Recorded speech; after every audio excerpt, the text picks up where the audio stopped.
but I also love the sword fight in the end, and it never bothered me so much that they talk a lot, but it doesn't have so much of that fighting and stuff, but I really like it. Yeah, there's too much CGI sometimes that it bothers me, but I really, really like the landscapes that they make. Yeah, I kind of agree with you. You know, even years later, even though they look fake, they look good, those landscapes. Like, they're very pretty designs.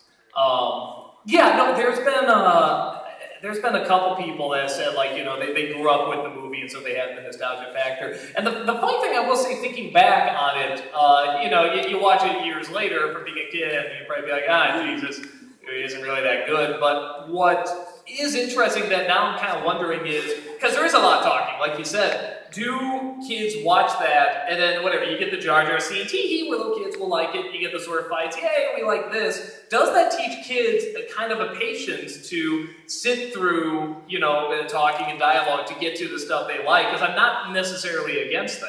I always kind of like that, you know, like when I watched Batman when I was a kid, I didn't know what they were saying at the time or talking about, but I knew it's like, this is grown-up stuff now. This is important stuff to get to the stuff that I like, but I know it's important to the movie. I know I should wait through this. I wish I could understand it, pay attention, but I'm only, whatever, 8 years old. So, yeah, that I'm kind of wondering. I'm wondering if that's, like, one of the surprising, beneficial things about the movie, watching it as a little kid. Mm-hmm. Yeah, and I just have to mention the last, like, scene where it's the party, and when they come there... Oh, the dance where they dance like this?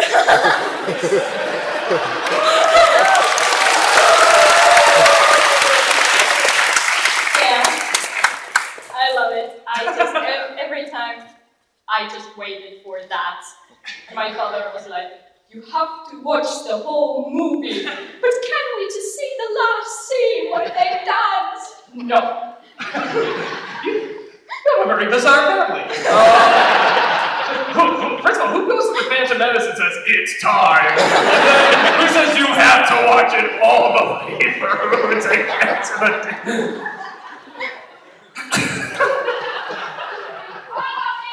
Just so bizarre. How can you eat your meat? How can you have your pudding if you don't eat your meat? Yeah, no, but cool. No, I've heard that a lot, the nostalgia factor. And like, there's nothing wrong with the nostalgia factor, I should know. But there is, I think what is important is still to sort of, you know, sort of check yourself on, is this actually, quote unquote, like a good movie? Like, does this work in terms of, like, if you were to see it today, would you like it? Like a film, I still like for the nostalgia factor, but I know doesn't work, is the Ralph Bakshi Lord of the Rings. Like, that was my introduction to Lord of the Rings, and I loved it. I got into the world, and when the first Fellowship came out, I said, oh, well, they didn't get, like, how Ralph Bakshi got it. And I put on the movie again to prove it to myself, and I went, oh, no. I said, this is not as good as I remember, and then I had to admit that the Fellowship was better. But there's a lot of things in that movie I really like, and I'm still going to have that connection, that nostalgic connection, but I still know this isn't technically good. It doesn't work beginning to end, but there are some really, really good scenes to it. So the nostalgia factor is fine. Yeah, that was pretty much my reaction. I totally know there's Yeah, just one day you watch it when you're older, oh, no. How did I laugh at this Jar Jar guy? So cool, no, wonderful choice.